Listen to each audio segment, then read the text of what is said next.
നാളെയും ഡൗൺ സ്ട്രീമിലുള്ള തെരച്ചിൽ തുടരണം എന്ന് തന്നെയാണ് നമ്മൾ തീരുമാനിച്ചിട്ടുള്ളത്.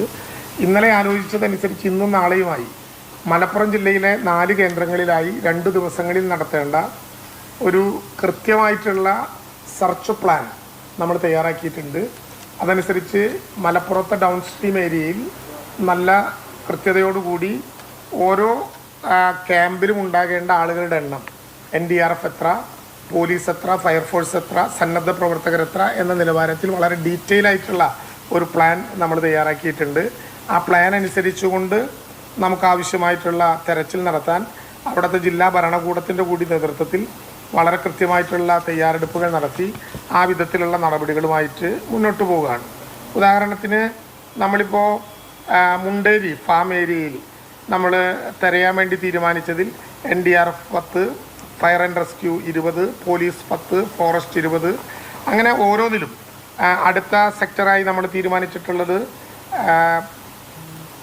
പാണക്കയം ഫോറസ്റ്റ് ഏരിയ, അവിടെ NDRF 10, ഫയർഫോഴ്സ് 10, പോലീസ് 10, ഫോറസ്റ്റ് 10, വളണ്ടിയർമാർ 10, ഇങ്ങനെ ഓരോ കേന്ദ്രങ്ങളായി തെരച്ചിലിന് വേണ്ടിയിട്ടുള്ള കൃത്യമായിട്ടുള്ള പ്രപ്പോസൽ തയ്യാറാക്കി അതുമായി ബന്ധപ്പെട്ടിപ്പോൾ നമ്മൾ മുന്നോട്ട് പോയിക്കൊണ്ടിരിക്കുന്നുണ്ട്. താൽക്കാലിക പുനരധിവാസത്തിൻ്റെ നടപടിക്രമങ്ങൾ വളരെ വേഗതയിൽ നമ്മളിപ്പോൾ ആരംഭിച്ചു. ബഹുമാനപ്പെട്ട മുഖ്യമന്ത്രി തന്നെ ഇന്ന് ഉച്ചയ്ക്ക് 12 മണിക്ക്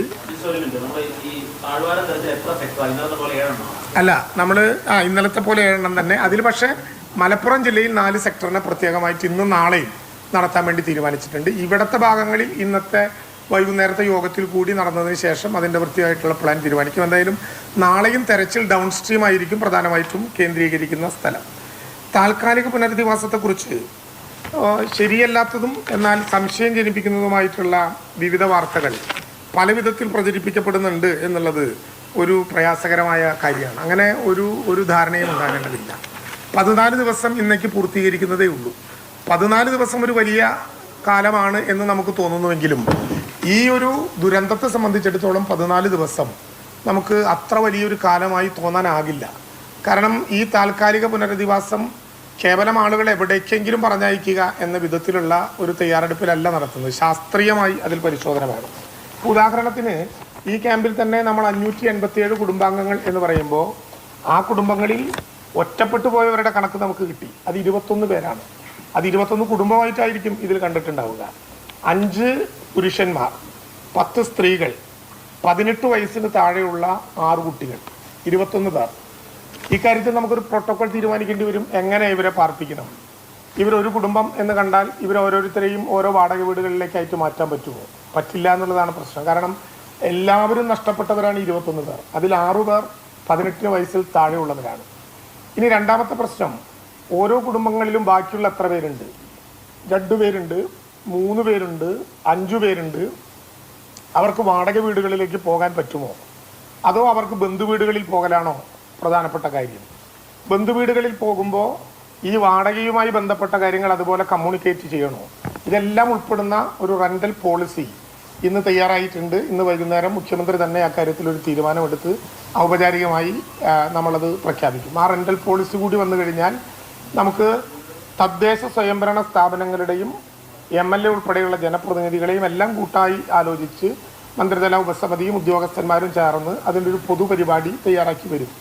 ഏറ്റവും പെട്ടെന്ന് ആ നടപടിക്രമങ്ങൾ പൂർത്തിയാകും. ആഗസ്റ്റ് മാസത്തിൽ തന്നെ സമ്പൂർണ്ണമായി താൽക്കാലിക പുനരധിവാസം പൂർത്തീകരിക്കാൻ സ്റ്റെപ്പ് ബൈ സ്റ്റെപ്പായ നടപടികളിലേക്ക് കടക്കണം എന്നാണ് നമ്മൾ പ്രധാനമായും കരുതുന്നത്. സാധാരണ നിലയിൽ പലരോടും അങ്ങോട്ടും ഇങ്ങോട്ടും ചോദിക്കുന്നുണ്ട്, നിങ്ങൾക്ക് വാടക വീടായോ?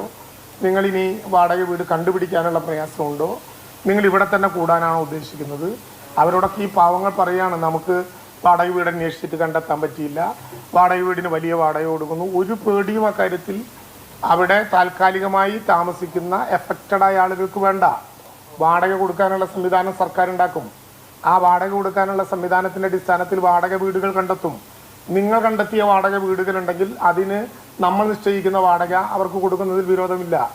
ബന്ധുവീടുകളിൽ നിങ്ങൾ താമസിക്കാൻ ഉദ്ദേശിക്കുന്നെങ്കിൽ ഈ വാടകയ്ക്ക് തുല്യമായ വിധത്തിൽ നമുക്ക് കാണുന്നതിൽ പ്രയാസമില്ല. ഇങ്ങനെ നമുക്കൊരു പോളിസി ഉണ്ടാക്കി ആളുകളെ കൃത്യതയോടുകൂടി അവരെ എവിടേക്ക് അയക്കും. ഇപ്പോൾ സ്വാഭാവികമായിട്ടും നമ്മൾ കാണുമ്പോൾ ജില്ലയിലെ വിവിധ ഭാഗങ്ങളിൽ നിന്നുള്ള വാടക വീടുകൾ നൽകാൻ തയ്യാറായിട്ടുള്ള ആളുകളുടെ ലിസ്റ്റ് വരുന്നുണ്ട്. പക്ഷെ അതിന് നമ്മളൊരു കാറ്റഗറി ജനപ്രതിനിധികളുമായി കൂടിയിരുന്ന് തീരുമാനിച്ചിട്ടുണ്ട്. അതിൻ്റെ ഫസ്റ്റ് ഫേസ് എന്ന് പറയുന്നത് മേപ്പാടി, മുപ്പൈനാട്, വൈത്തിരി, കൽപ്പറ്റ, മുട്ടിൽ, അമ്പലവയൽ ഈ 6 പഞ്ചായത്തുകൾക്കകത്ത് പ്രധാനമായിട്ടും ഇതുമായി ഏർപ്പെടുത്തുന്നതുമായി ബന്ധപ്പെട്ട വിവരങ്ങളാണ് മന്ത്രി കെ രാജൻ പങ്കുവയ്ക്കുന്നത്. ഒരു തരത്തിലുള്ള ഒരു ബുദ്ധിമുട്ടുകളും ദുരന്തബാധിതർക്ക് ഉണ്ടാകാത്ത രീതിയിലുള്ള ക്രമീകരണങ്ങൾ ഏർപ്പെടുത്തുമെന്ന് തന്നെയാണ്. വാടക വീട് സ്വയം കണ്ടെത്തുക, അല്ലെങ്കിൽ അത് അങ്ങനെ കണ്ടെത്തുകയാണെങ്കിൽ അതിനുവേണ്ട വാടക ലഭ്യമാക്കുക, അല്ലെങ്കിൽ കെട്ടിടങ്ങൾ സർക്കാർ കണ്ടെത്തുന്ന കെട്ടിടങ്ങളിലേക്ക് താമസം മാറ്റാനുള്ള സൗകര്യം, അത് ഒരു ബുദ്ധിമുട്ടും ഉണ്ടാകില്ല എന്ന് തന്നെ അദ്ദേഹം വ്യക്തമാക്കുകയാണ്.